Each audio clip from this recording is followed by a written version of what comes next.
গতকাল হালিশহরে বিজেপির বুথ সভাপতি খুনের ঘটনায় রবিবার সকাল থেকে উত্তাল হালি শহর।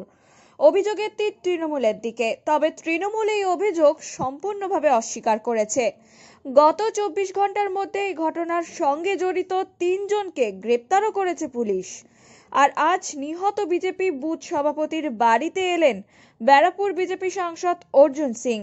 এসে কি বললেন তিনি, চলুন শুনে নিই।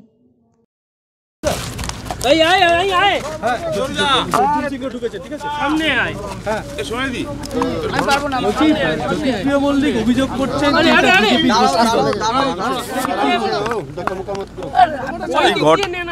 এই ঘটনাটা যেদিন জ্যোতিপ্রিয় মল্লিকের সঙ্গে হবে সেই দিনও আমরা এই কথাটা বলবো কি এটা গোষ্ঠী দ্বন্দ্ব আছে। আপনি তো কালকেই বলেছিলেন যে তৃণমূলের দুষ্কৃতীরা করেছে। দেখুন, তৃণমূলে দুষ্কৃতীদেরকে সমস্ত রকম সহযোগিতা করছে পুলিশ। এই খুনটা যেখানেই খুন হচ্ছে পুলিশ সাহায্য করছে এদেরকে খুন করার জন্য। পুলিশের সাহায্য নিয়ে, পুলিশের এসকর্ট নিয়ে ঘুরে বেড়াচ্ছে সুবোধ অধিকারী, আর তার ভাই তার লোকেরা খুন করছে। পুলিশ উপস্থিত থাকছে, খুনগুলো হচ্ছে। এই খুনের সম্পূর্ণ দায় মমতা ব্যানার্জিকে নিতে হবে। কে জ্যোতিপ্রিয় মল্লিক, কে হরিদাস পাল কি বলছে ওসব ছেড়ে দিন।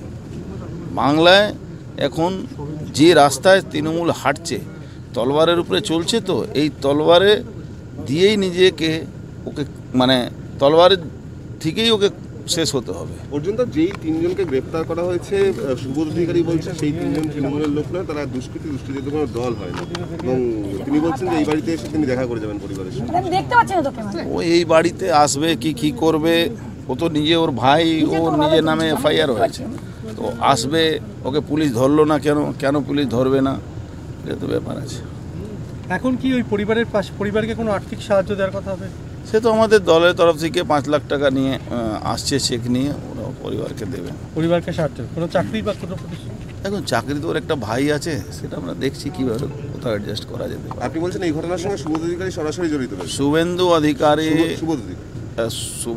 সুবোধ অধিকারী আর তার ভাই কমল অধিকারী, কেলটা, এরকম 4-5 জন আরও আছে। এরা সব মিলে ওকে মেরেছে। গোষ্ঠীদ্বন্দ্ব প্রসঙ্গে কি বলবেন? যে তৃণমূল এটা গোষ্ঠীদ্বন্দ্ব বলে চাপা দেওয়ার চেষ্টা করছে। সময় আসতে দিন। মমতা, কালকে আপনি শুনেছেন তো সুব্রত মুখার্জি কি বলেছেন? সুব্রত মুখার্জি বলছেন দিল্লি থেকে লোক নিয়ে এসে মমতা ব্যানার্জিকে খুন করিয়ে দেবে বিজেপি। সুব্রত মুখার্জি 85 বছর বয়সের মানুষ। আমার মনে হচ্ছে সত্যি একটা ঘটনা ধরতে পেরেছেন, কিন্তু ওটাকে চাপিয়ে দেওয়ার চেষ্টা করছেন বিজেপির নামে। অভিষেক ব্যানার্জি মমতা ব্যানার্জিকে খুন করাবার চক্রান্ত হয়তো করতে পারেন। অভিষেক ব্যানার্জির স্ত্রী 40 দিন ধরে মা কালীতে মন্দিরে গিয়ে মারণ যজ্ঞ করছে সকালবেলা, ও গর্ভগৃহের মধ্যে বসে। এই ঘটনাটা সুব্রত মুখার্জি হয়তো জানতে পেরেছেন, সেই জন্যে এটাকে বিজেপি নামে চাপিয়ে দেওয়ার চেষ্টা করছেন।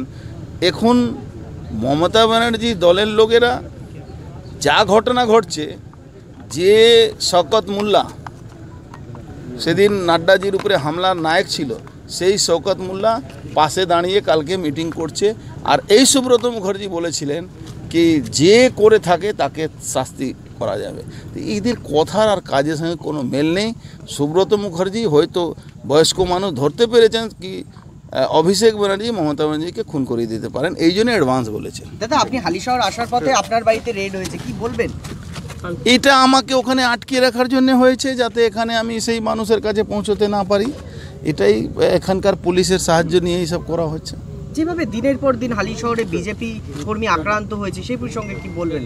আজ খুন হয়ে যেতে হলে দেখুন, পুরোটাই পুলিশকে দিয়ে করানো হচ্ছে। পুলিশ এদের পাশে দাঁড়িয়ে আছে, নালে এই ধরনের গুন্ডা বদমাস যাদেরকে তৃণমূল আমদানি করেছে, তারা লোহা চোর, কেউ বাগান থেকে বিক্রি করে, কেউ রেলের ঘর বাড়ি ভাড়া দিয়ে করে, কেউ রেলের জমি বিক্রি করে, এদের এই কাজ।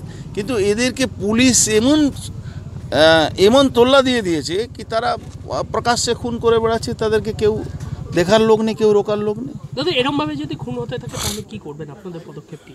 ভাই এমনভাবে খুন হতে থাকলে কতদিন লোক বরদাস্ত করবে, কতদিন তার আশেপাশে লোকরা এই সব খুনটা দেখবে। সবাই অপেক্ষা আছে সবারই, দেখা যাক কি হচ্ছে। 25 জন মিলে কালকে আসলো, কিন্তু পুলিশ অ্যারেস্ট করলো 3 জনকে, এই বিষয়ে কি মতামত? আমি তো বলছি কি, পুলিশ খুন করার আগে আমাদের বাংলা পুলিশ খুব অ্যাডভান্স হয়ে গেছে, আমেরিকা থেকে আগে চলে গেছে। খুন হওয়ার আগে জেনে যাচ্ছে, তাকে প্রোটেকশন দিচ্ছে, তার সঙ্গে থাকছে আর খুন করাচ্ছে। তো পশ্চিমবাংলা পুলিশ এই জায়গা পৌঁছে গেছে। আর মমতা ব্যানার্জি নবান্ন থেকে কন্ট্রোল করছেন। এফআইআর যখন জমা হচ্ছে ওই কপিটা নবান্ন যাচ্ছে, নবান্ন থেকে ক্লিয়ারেন্স আসলে তারপরে এফআইআর হচ্ছে, এই অবস্থা চলছে। জ্যোতিপ্রিয় মল্লিক কিছু হলেই বারবার গোষ্ঠীদ্বন্দ্ব বলে, এটা কি ওর মানে? আমি কি বললাম, এই কথাটা আগামী দিন দেখবেন আমরা বলবো কি জ্যোতিপ্রিয় মল্লিকের এই ঘটনা ঘটলো, এটা গোষ্ঠীদ্বন্দ্বের মধ্যে হয়েছে, মানে ওদের তাহলে গোষ্ঠীদ্বন্দ্ব আছেই। তো প্রকাশ। রিপোর্ট সমাচার 7 দিন।